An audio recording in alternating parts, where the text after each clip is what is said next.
सच्चे दरबार की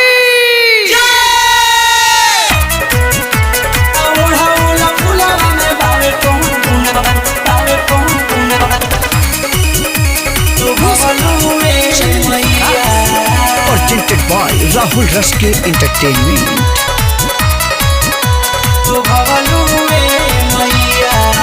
अरे बेहली गुलाब जूही चंपा चमेली के भुलावलुए मैया। बेहली गुलाब जूही चंपा चमेली के भुलावलुए मैया। ओढ़ाउला फुलावा में बावे कौन गुनावा जे भवलुए मैया। ओढ़ाउला फुलावा में बावे कौन गुनावा लो भवलुए मैया। बता दो ना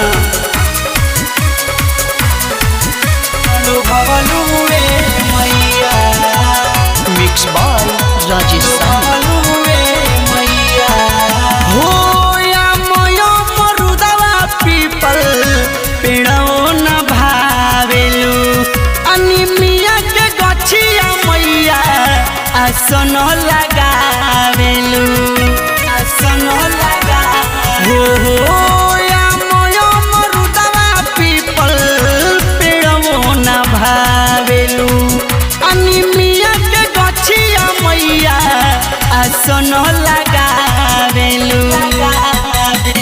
छकावा लवंगिया में कौन सवाद तू पावलुए मैया।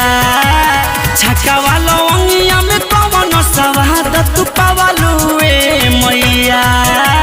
ओढ़ाउला फुलावा में बावे कौन गुनावा जे भवलुए मैया। ओढ़ाउला फुलावा में बावे कौन गुनावा लो भवलुए मैया। ओढ़ाउला फुलावा में बावे कौन गुनावा बावे कौन गुनावा लो भवलुए मैया। presented by Rahul Raske Entertainment। तो भवलुए मैया। हो राइटर संदीप प्रदीप लिखले भजनवा राजेश सहनी करे माई हो जागरानवा माई हो जागराना। हो राइटर संदीप प्रदीप लिखले भजनवा राजेश सहनी करे माई हो जागरानवा।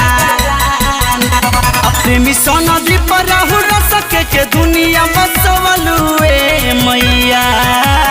अमन बवाली पुंदौ राहुल के दुनिया बसवलुए मैया।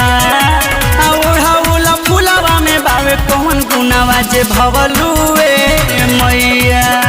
ओढ़ाउला फुलावा में बावे कौन गुनावा जे भवलुए मैया। अरे बेहली गुलाब जूही चंपा चमेली के भुलावलुए मैया। बेहली गुलाब जूही चंपा चमेली के भुलावलुए मैया।